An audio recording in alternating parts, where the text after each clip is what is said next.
dan sebagainya. Nah sekarang di tempat lain juga sudah berhenti lockdown itu, malah sudah khomsah itu. Ini kadang-kala orang nggak ngerti sudah mengaku-ngaku ulama juga ya. Li hukmin syar'iyyin bi tariqil istinbab minal kitabi was sunnah.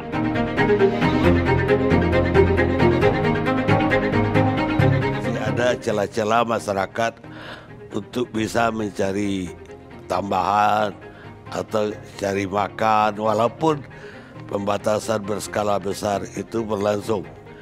Apalagi diizinkan orang untuk keluar dengan motor pun akhirnya diizinkan walaupun boncengan dengan suami istri.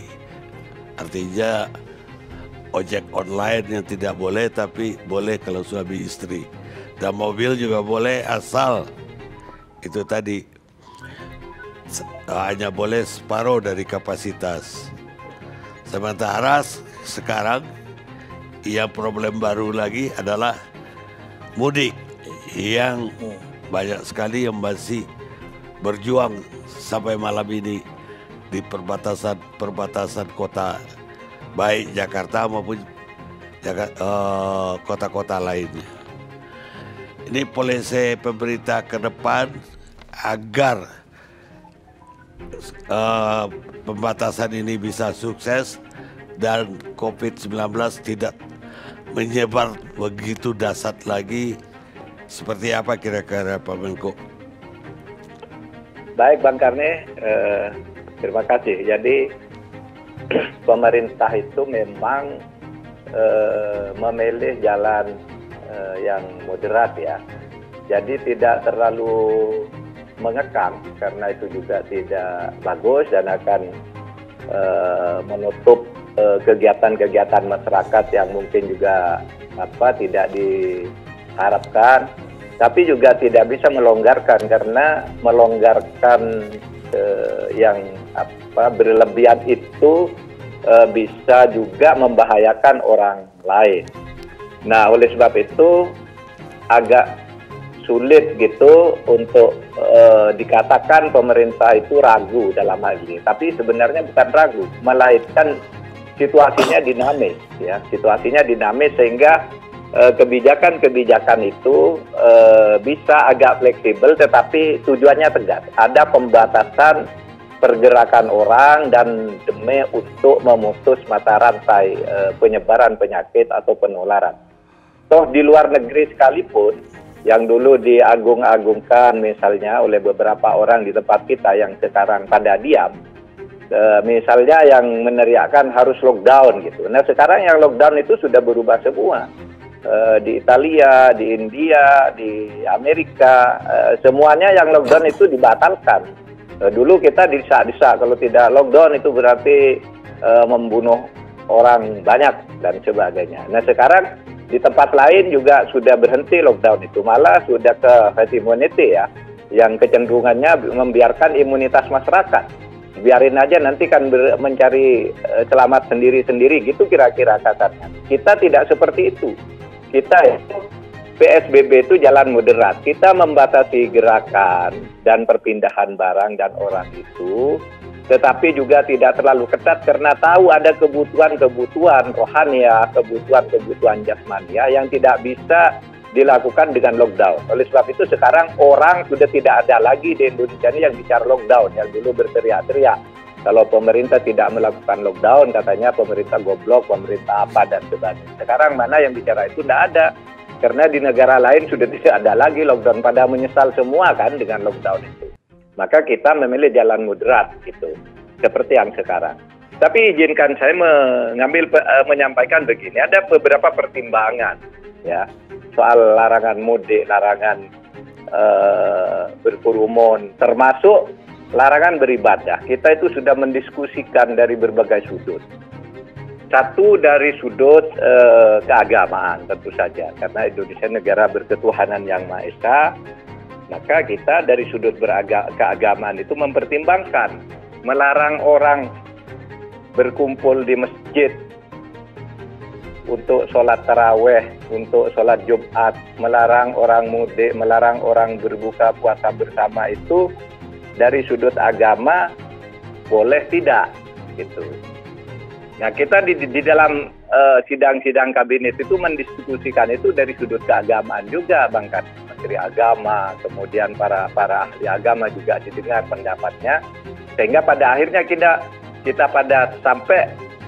sampai pada kesimpulan bahwa kita harus melarang mudik, bahwa kita harus melarang orang berkumpul untuk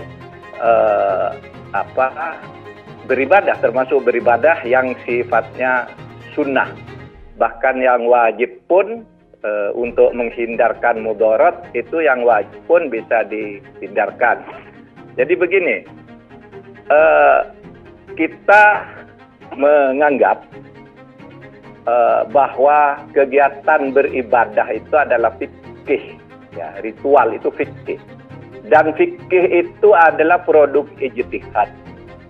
Dan ijtihad itu bisa berubah-ubah dari waktu dan dari tempat serta dari situasi dan keadaan. Nah, itulah ijtihad. Nah, oleh sebab itu di zaman Nabi pun kan Nabi pernah melarang, ya, di dalam hadisnya itu bahwa orang itu tidak boleh masuk ke suatu daerah yang ada wabah, dan orang yang ada di dalam daerah yang berwabah itu dilarang keluar. Kan itu membatasi pergerakan gitu. Bahkan juga Nabi pernah menyatakan jangan ke masjid, sholatlah di rumah, shollu fi buyutikum gitu. Banyak itu hadisnya. Meskipun ada orang yang mengatakan lah apapun kalau Allah menghendaki itu akan terjadi pada kita. Ada yang mengatakan begitu, sehingga kita tidak perlu membatasi batas itu. Tetapi begini, karena itu produk ijtihad, maka kita mengambil dalil yang dipakai oleh para ulama. Majelis Ulama Indonesia itu mengeluarkan seruan yang sama. Nahdlatul Ulama mengeluarkan seruan yang sama. Muhammadiyah mengeluarkan seruan yang sama. Bahkan dari ormas-ormas Islam itu jelas menyatakan kalau pemerintah tidak segera melarang mudik gitu, maka ormas-ormas itu tidak akan membantu pemerintah dalam menanggulangi corona itu. Itu kan dari ormas-ormas Islam keluar begitu. Sehingga pemerintah pada waktu itu semula dengan strategi kita pada saatnya akan melarang mudik sejak awal gitu, tetapi mula-mula dianjurkan dengan sangat agar tidak mudik. Tetapi kita pada tanggal 24 itu lalu melarang mudik. Ya, dasarnya apa? Dasarnya darul mafasid muqaddamun alal jalbi, darul mafasid muqaddamun ala jalbil masoleh. Itu dalilnya. Menghindari kerusakan, menghindari penyakit, menghindari mafsadat itu harus lebih didahulukan daripada meraih kebaikan. Tidak melaksanakan yang sunnah itu harus lebih didahulukan daripada melaksanakan yang wajib. Gitu. Nah, Bang Karni, ya. Sholat tarawih itu sunnah, mudik itu sunnah. Sunnah dalam arti sunat, ya. Sunat dan sunnah itu bahasa Arabnya sebenarnya tulisannya sama. Sunat itu artinya sesuatu yang baik tetapi tidak diharuskan. Oleh sebab itu meraih satu kebaikan itu, ya, darul mafasid gitu, meraih satu kebaikan itu. Kalau itu hanya sunnah, itu bisa dikesampingkan kalau dibandingkan dengan menghadapi bahaya. Jadi menghindari bahaya itu, menghindari corona itu harus lebih didahulukan daripada Anda melaksanakan yang sunnah-sunnah itu. Ya. Itu dalilnya ada di dalam kaidah usul fikih. Karena ini sifatnya fikih. Gitu. Ada beberapa dalil begini. Misalnya, adalah dororo wala diroro. Jangan membuat darurat, jangan membuat kesulitan, jangan mau dibuat sulit gitu. Jangan saling menyulitkan, itu artinya. Kemudian Nabi Muhammad juga pernah mengatakan la yuridunna mamridun ala musahhid, ya.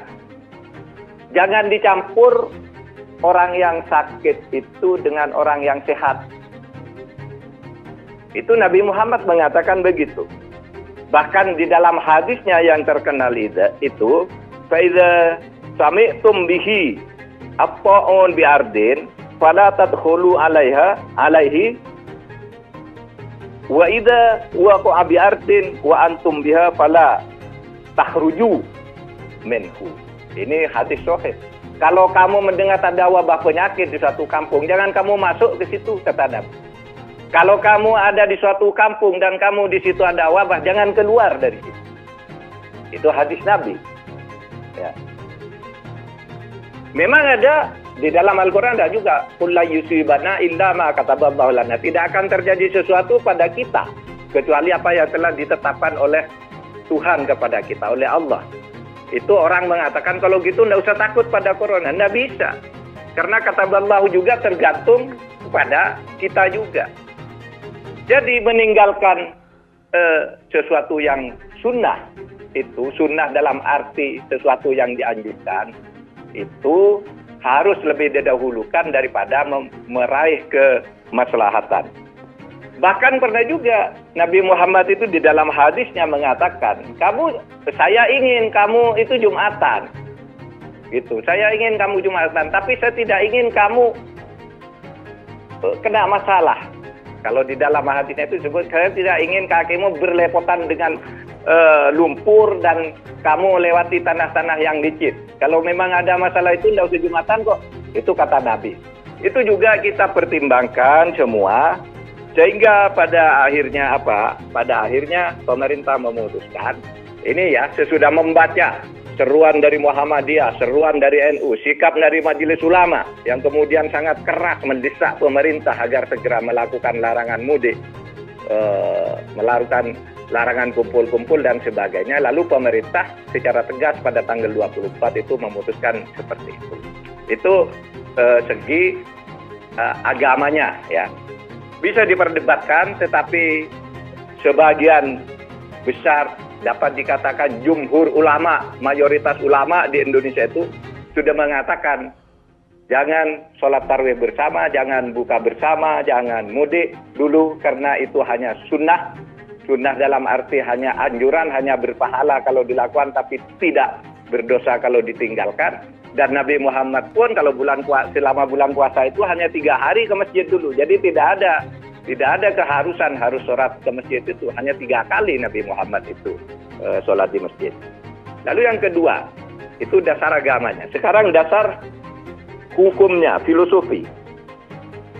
Pemerintah itu mengeluarkan PSBB yang merupakan jalan moderat dibandingkan dengan lockdown dan herd immunity itu, ya, itu didasarkan pada perintah konstitusi.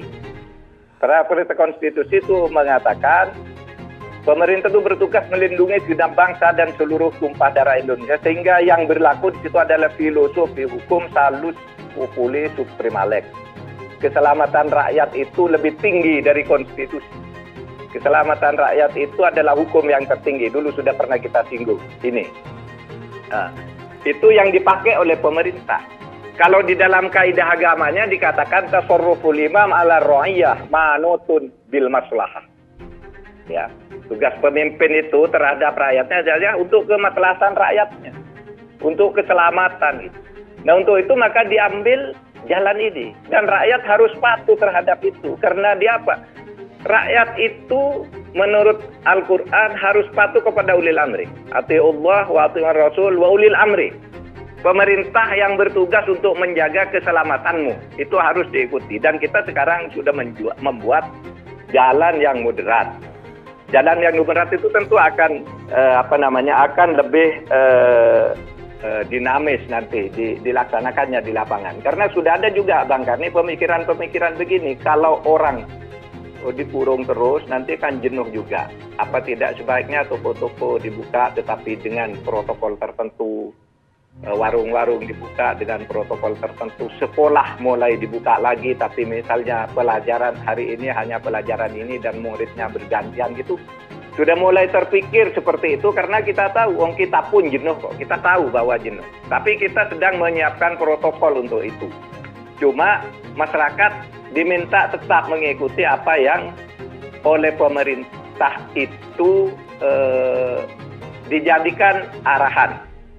Sekarang harus begini, mungkin minggu depan akan begitu, minggu berikutnya akan begitu. Semuanya itu akan diatur dengan sebaik-baiknya, sesuai dengan kebutuhan kita. Nah sekarang soal penindakan hukum. Ada yang menyatakan bisa enggak orang itu dilarang mudik? Bisa enggak dilarang sholat tarawih bersama? Bisa enggak misalnya orang dilarang buka bersama? Orang mudik, orang tarawih bersama, orang buka bersama, itu tidak dilarang oleh hukum agama, malah dianjurkan. Tetapi juga orang nekat mengarungi kecelakaan, sengaja masuk ke situasi yang tidak baik, itu juga dilarang oleh agama. Dan oleh sebab itu maka negara tidak akan pernah menghukum orang karena mudik, karena tarawih bersama. Tetapi orang bisa dihukum menurut undang-undang kalau orang melawan petugas yang sedang melaksanakan tugas negara.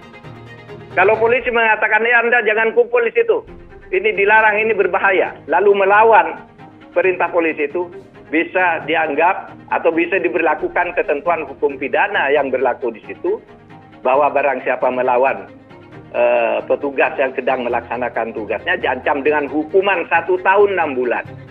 Di situ ada dari pasal 214, 216, 218 Kitab Undang-Undang Hukum Pidana. Ada juga pelanggaran terhadap undang-undang tentang bencana alam. Juga ada ancaman hukum pidananya. Ada undang-undang tentang kesehatan, juga ada ancaman hukuman pidananya. Ada undang-undang tentang karantina kesehatan. Jadi banyak yang bisa diberlakukan di sini. Nah, oleh sebab itu kita tidak ingin terlalu represif, tapi berharap masyarakat mengikuti apa yang sudah diumumkan oleh pemerintah, karena pemerintah sudah mendiskusikan ini dengan para ulama, dengan para ahli dan sebagainya, ya. Bahwa ada ulama sedikit yang berbeda itu, ya biasa di mana-mana, para ahli pun berbeda, dokter juga berbeda, tetapi kita ambil yang jumhur, yang mayoritas. Ambil yang tanggung jawab bisa dipikul oleh pemerintah. Itulah yang sekarang dilakukan oleh pemerintah, Bang Karni. Nah, itu saja kira kalau terkait dengan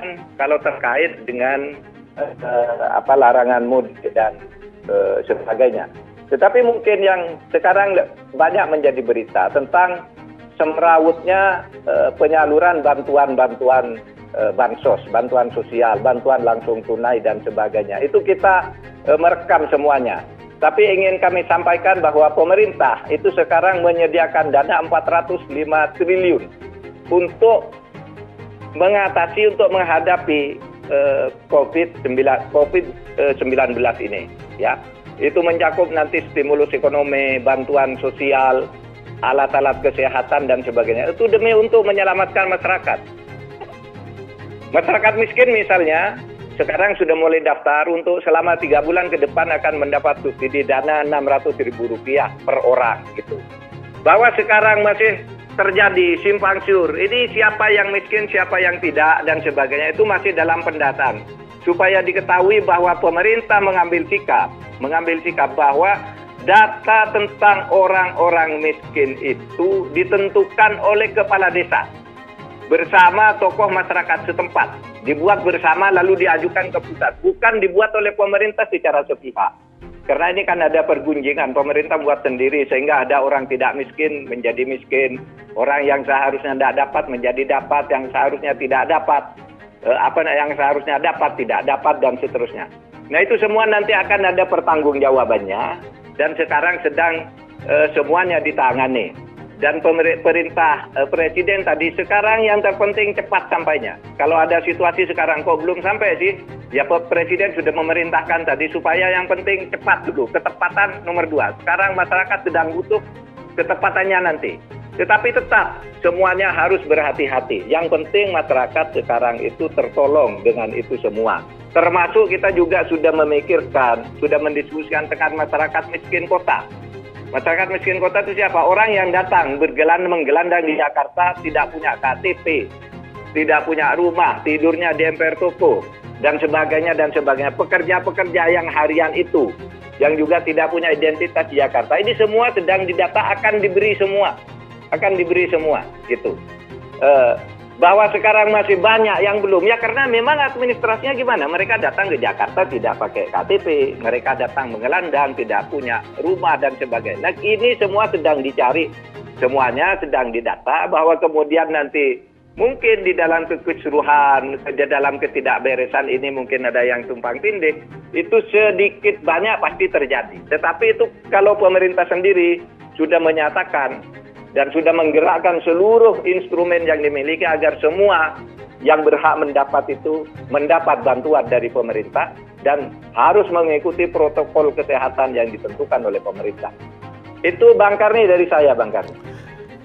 Ya Pak Menko, tapi begini, ada kritik untuk Pak Mahfud bahwa Pak Mahfud mengatakan menghindari yang haram seperti menghindar dari COVID-19 harus didahulukan daripada melakukan yang sudah seperti mudik. Jadi Pak Mahfud dianggap oleh orang yang mengkritik bahwa tidak paham agama, bahwa Pak Mahfud memperbandingkan sunnah dengan sunnah dalam hal itu. Ya, itu orang yang mengeluarkan kritik itu tidak paham agama justru. Saya tahu yang ngeritik itu orang yang mengaku dari Majelis Ulama, tapi Majelis Ulamanya apa dia orang pengurus yang berhak memberi fatwa, ataukah orang yang hanya numpang di situ? Kan di Majelis Ulama itu ada tukang ketik, ada satpam, ada humas, ada apa gitu, yang bukan ulama lalu ikut ngomong. Orang yang mengatakan saya membandingkan sunnah dengan sunnah itu tidak tahu artinya sunnah. Ya. Sunnah itu di dalam agama ada dua. Satu, sunnah dalam arti siroh. Siroh itu perjalanan Nabi. Sunnah juga dalam arti apa yang dilakukan Nabi, apa sikap Nabi, apa yang disetujui Nabi, apa yang dikatakan Nabi itu sunnah. Jadi seluruh sejarah hidup Nabi itu adalah sunnah. Menghindari penyakit itu adalah sunnah Nabi. Tetapi ada sunnah yang kedua di dalam agama itu. Sunnah itu artinya sunnah dalam arti ahkamul khomsah, penentuan hukum. Sunnah dari bagian hukum yang 5. Sunnah itu satu, wajib. Hukum yang 5 itu wajib. Yang kedua, sunnah. Sunnah itu kalau wajib itu harus dilakukan, kalau ditinggalkan berdosa. Yang kedua sunnah. Sunnah kalau dikerjakan berpahala, kalau ditinggalkan tidak apa-apa. Itu sunnah. Lalu yang ketiga haram. Haram itu kalau dikerjakan dosa, kalau ditinggalkan berpahala. Lalu yang keempat mubah. Mubah itu boleh dikerjakan, boleh tidak. Yang kelima makruh. Ya. Makruh itu artinya apa? Artinya orang yang kalau tidak mengerjakan itu berpahala, kalau mengerjakan itu tidak apa-apa. Nah itu seperti orang merokok itu disebut makruh gitu. Nah, Bang Karni, saya katakan menghindari sunnah, ya, tidak melakukan sunnah Nabi itu sunnah dalam arti ahkamul khomsah itu. Ini kadang-kala orang nggak ngerti sudah mengaku-ngaku ulama juga ya. Dan itu orang sering, saya minta majelis ulama itu supaya membuat ukuran-ukuran. Tidak semua orang yang bekerja di majelis ulama itu berhak mengeluarkan dan mengeluarkan penilaian fatwa-fatwa agama. Itu saya tahu yang mengatakan tuh siapa, dia juga nggak ngerti apa-apa, dia juga seorang polisi yang kita tahu reputasinya gitu. Lalu selalu bicara agama yang nggak karu-karuan, harusnya majelis ulama menertibkan begitu. Artinya sunnah aja nggak tahu dia, lalu menganggap saya yang tidak tahu sunnah. Padahal sunnah itu ada dua, ada sunnah dalam arti siroh nabawi, ada sunnah dalam arti ahkamul khomsah. Saya bicara dalam kerangka ijtihad. Ahkamul khomsah, ijtihad. Ahkamul khomsah itu wajib, sunnah, haram dan sebagainya. Itu yang menimbulkan hukum-hukum seperti itu sebagai produk ijtihad. Jangan-jangan yang bicara itu jangan nggak tahu juga artinya ijtihad. Ya mungkin pasti ngerti lah ijtihad itu hasil usaha pikiran manusia. Tapi saya kira dalam definisi bahasa Arabnya dia nggak tahu. Sehingga dia berbicara begitu. Kalau saya tahu definisi bahasa Arabnya, ijtihad itu istifragul husni fi naili hukmin syar'iyyin bi tariqil istinbat minal kitabi was sunnah. Jadi ijtihad itu menggunakan akal pikiran untuk menggali hukum-hukum syara, menggali hukum syara, menafsirkan dari Alkitab dan As-Sunnah, sunnah dalam arti yang dia katakan tadi. Padahal saya bicara sunnah dalam arti ya, sunnah dalam arti ahkamul khamsah sebagai produk ijtihad. Wajib, sunnah, haram, mubah, makruh. Nah itu artinya. Nah kadang-kala saya berharap majelis ulama juga dong hati-hati nih. Majelis ulama itu adalah membawa berwibawa. Jangan sembarang orang karena bekerja di majelis ulama hanya satpam lalu ditulis pendapat majelis ulama gitu. Harus keluar fatwa. Saya tuh bicara itu kan dari fatwa majelis ulama yang dikirimkan tertulis dari Muhammadiyah, dari NU yang diumumkan terbuka bahwa menghindari yang sunnah itu ya boleh kalau kita menghadapi bahaya di depannya. Dalilnya sudah jelas tadi sebagai produk ijtihad. Saya kira itu aja Bang Karni dari saya. Makasih. Ya, saya ada satu. Kalau tadi kan fikih ya. Pengajiannya tinggi banget bagi saya itu. Saya kembali ke yang membumi hukum negara. Tadi Pak Menko itu bilang bahwa tidak ada hukumnya bagi orang yang mudik misalnya, atau orang yang katakanlah tetap berkerumun. Tapi ada hukumnya kalau mereka itu melanggar atau tidak atau melawan perintah dari aparat. Lah, perintah dari aparat memang nggak boleh dilawan. Tapi tentu perintah aparat ini harus berdasarkan undang-undang atau kalau di tingkat daerah ya perda yang ada, bukan peraturan yang tiba-tiba ada gitu. Bagaimana menurut Pak Menko? Undang-undangnya kan ada peraturan perundang-undangan ya, dalam arti perpres sudah keluar bahwa keputusan presiden sudah menyatakan bahwa ini dalam situasi bencana nasional non alam. Nah dalam keadaan bencana pemerintah menurut undang-undang boleh mengambil tindakan-tindakan yang diperlukan berdasar undang-undang kesehatan, undang-undang karantina kesehatan, undang-undang bencana alam, kan di situ ada semua aturannya. Lalu berdasar kewenangan itu, lalu presiden membuat keputusan ini dalam keadaan bencana alam.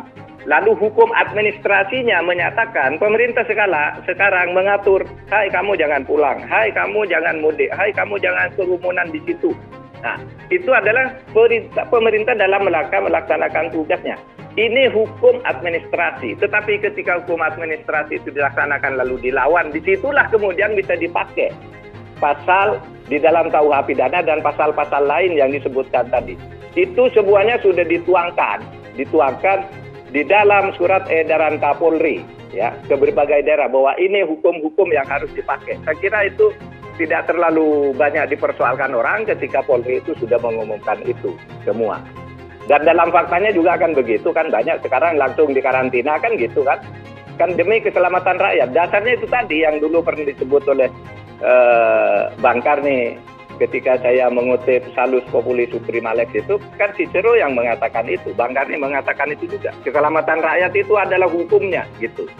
Kalau demi menyelamatkan rakyat, hukum yang resmi pun bisa ditinggal lebih dulu. Lakukan dulu apa yang diperlukan untuk itu. Nah itu sekarang. Nah nanti diuji saja di pengadilan kalau ada sesuatu tentang itu. Baik, begitu Prof. Bang Karni. Oke, makasih. Terima kasih banyak Pak Menko sudah bergabung bersama kami. Kita rehat dulu pemirsa.